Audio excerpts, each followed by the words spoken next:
And with that, I'm going to go ahead and introduce our next speaker, who is here in person, Dr. Harleen Hatterman-Valenti, who's our specialty crop weed scientist here at NDSU. Oh. Okay, green button to forward? Yep, green button forward. Okay, so today I'm going to talk to you a little bit about some of the trials we're doing on weed management and specialty crops. Primarily I'm going to focus on an onion trial that I think has, we're really trying to go and help the producers. Okay, so this trial was conducted at a couple locations to evaluate the early season weed control as well as crop safety. Now, why do we need early season weed control in onion? Well, I don't know of a less competitive crop on this earth probably than onion. It takes a long time to emerge, sometimes 5 weeks before we get the darn seeds to come out of the ground, depending on the weather. And so early weed control is extremely difficult. We have few herbicides that are registered for use pre-emergence. So when that seed is trying to get ready to come out of the ground, we have weed seeds going to town, coming up and getting established. After that 2 true leaf stage, we have probably 3 times as many herbicides available. So then we have still not we're not talking a corn and soybean for a crop and options, but there's a lot more options once we get to that 2 true leaf stage. And lastly, what's really important about controlling those weeds early is that competition prior to when that onion seedling decides to gets triggered to start to bulb by the long day length. Whatever competition occurs and slows down or reduces the size of that seedling before it gets that triggering will go and have tremendous consequences down the road. So whatever size that seedling is, when it gets that trigger from the day length to start bulbing, that determines how big that onion bulb will become. So if it doesn't have very many leaves and it's really small, you're going to have an onion bulb about like this. And everyone knows that you need, how are you going to have those big onion rings if you have little onions? So you want to have a 4-inch diameter onion if you can. There are some other problems as far as labels. Satellite hydrocap is a water-soluble formulation of pendimethalin, so it's Prowl 2H2O. One allows a pre-emergence application in onion, the other one doesn't. Likewise, Nortron recently was labeled for use pre-emergence in onion. However, if anyone remembered last year, I had a total disaster of weeds utilizing Nortron as my standard for onion weed control. And lastly, we have Dacthal. Dacthal's been around for long time. And the only problem is it's really inconsistent with weed control and it's super duper expensive. So, you know, who wants to pay $200, $300, $500 an acre for mediocre weed control?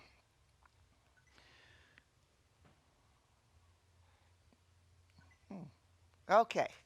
So in our trial, we used 2 onion cultivars, Mondella and Sedona. Sedona has been used as our standard pretty much for the last 10 years or so.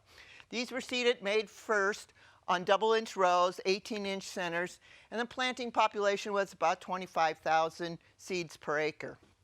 Now, we applied several pre-emergence, delayed pre-emergence, and I would say early post-emergence applications, and then for our treatments. But everything received these maintenance applications, which consisted of gold tender at 4 ounce when we have the 1 true leaf, not the flag leaf, but the 1 true leaf.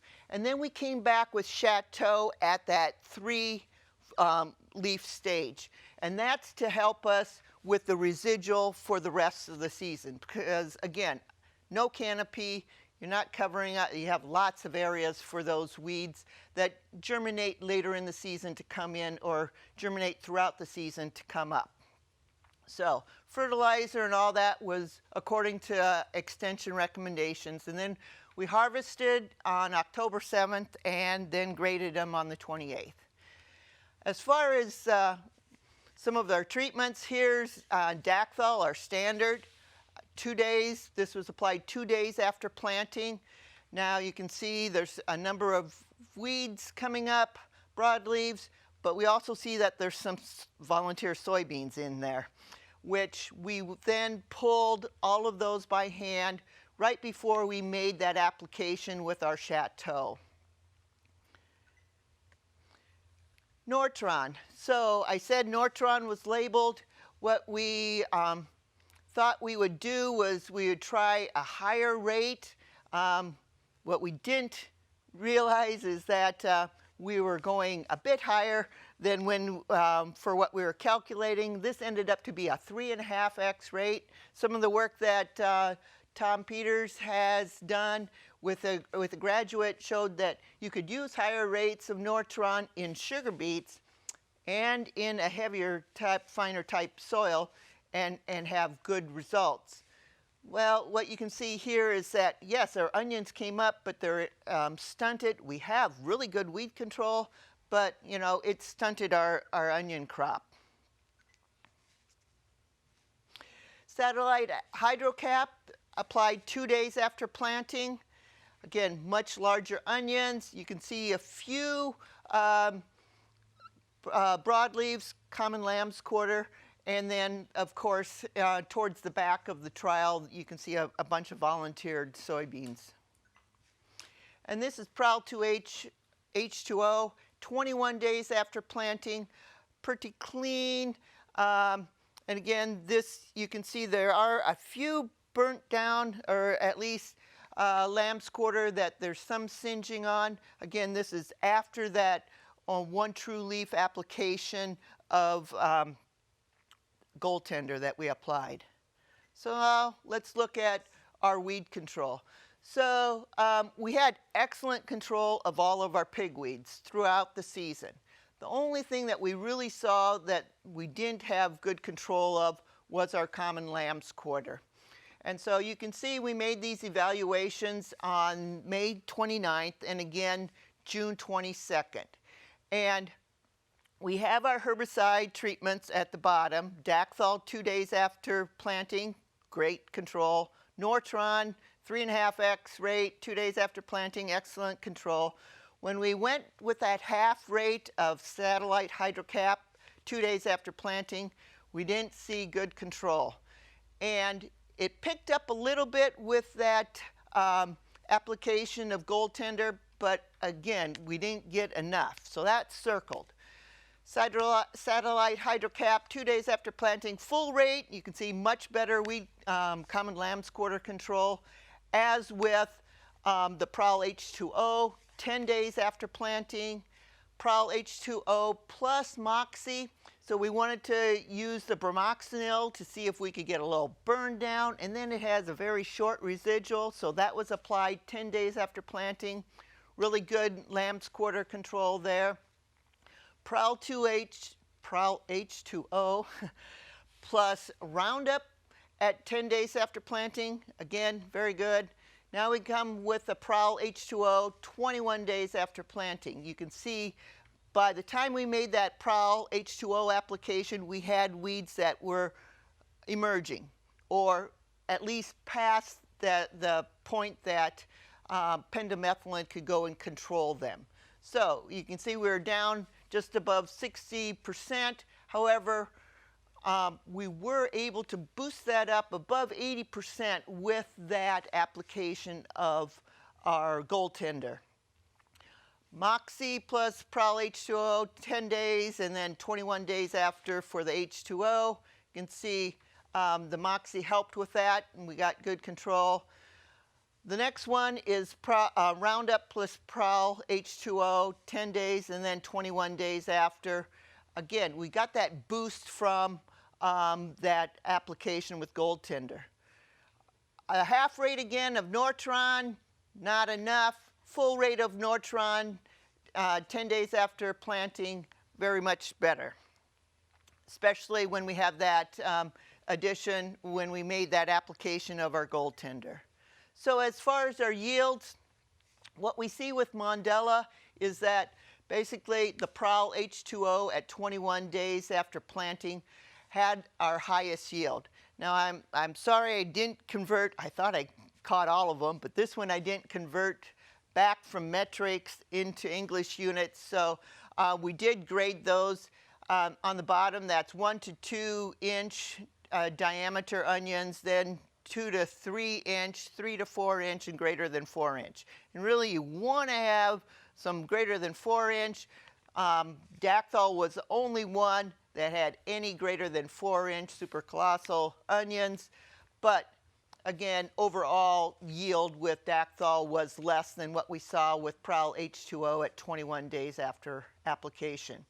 The two other treatments that aren't different yield-wise to our highest yielding are the Prowl H2O plus Roundup at 10 days after planting, and also the Roundup at 10 days after planting, followed by Prowl H2O at 21 days after planting.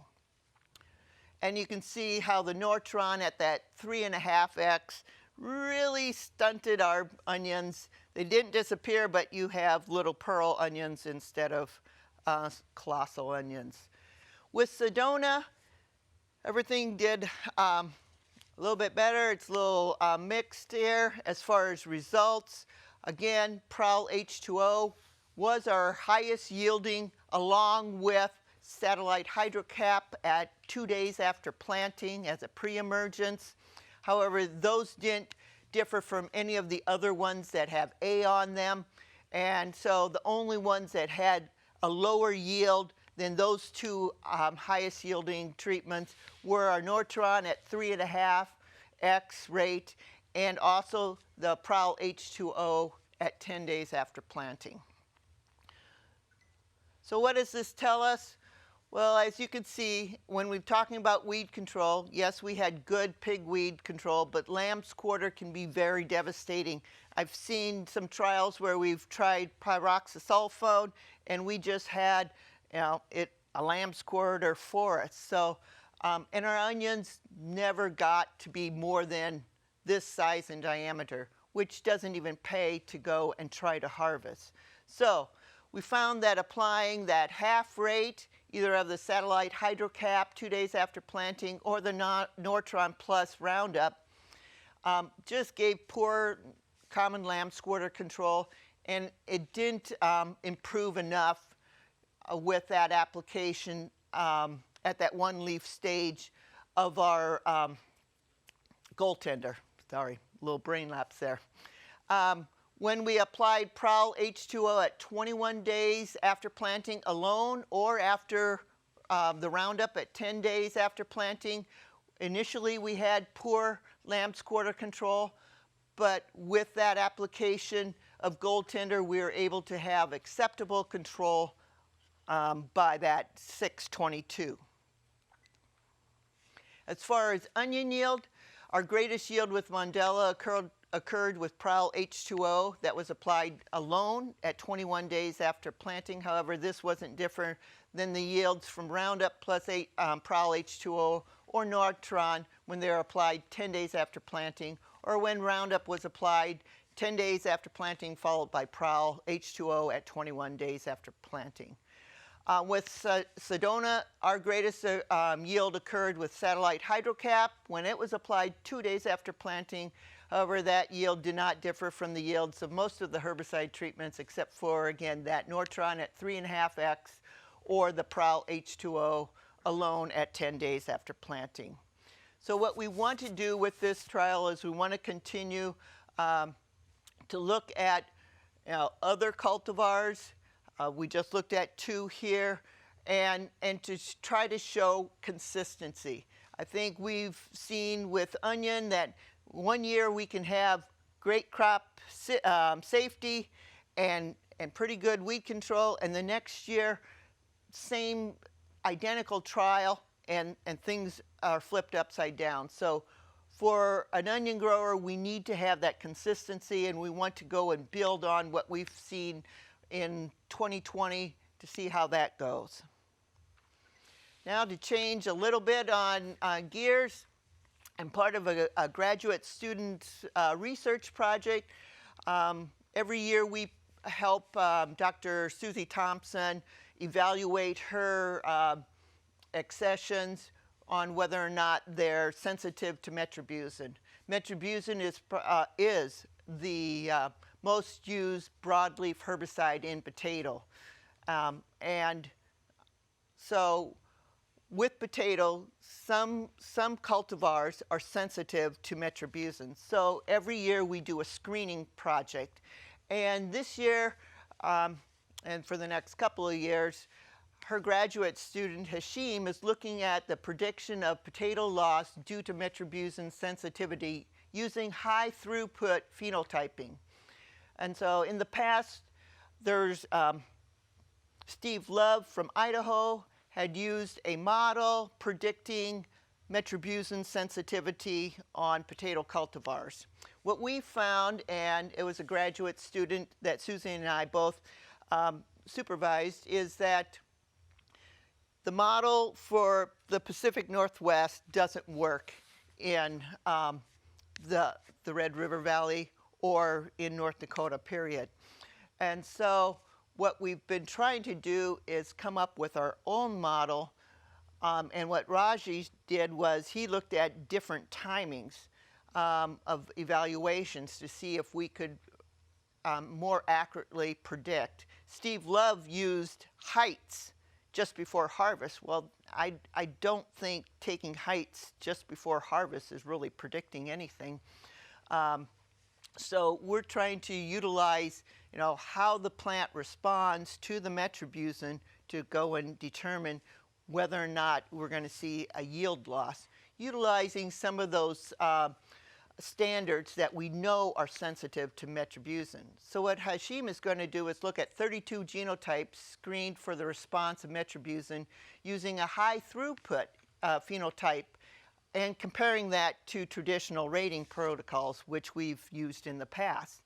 And his high throughput phenotyping consists of a UAV that's fixed with red, green, and blue sensors along with a multispectral camera.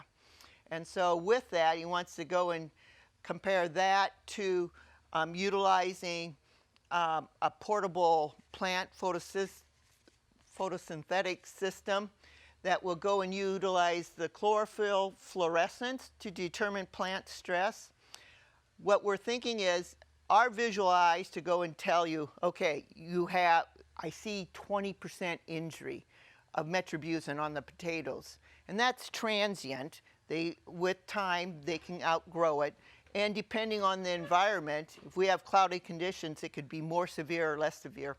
But what does 20% actually mean? We don't really have a good grasp on that. So we're trying to use this chlorophyll fluorescence system to go and get a better accuracy or determination of the stress to the plant to see how that actually will go and relate to plant yield.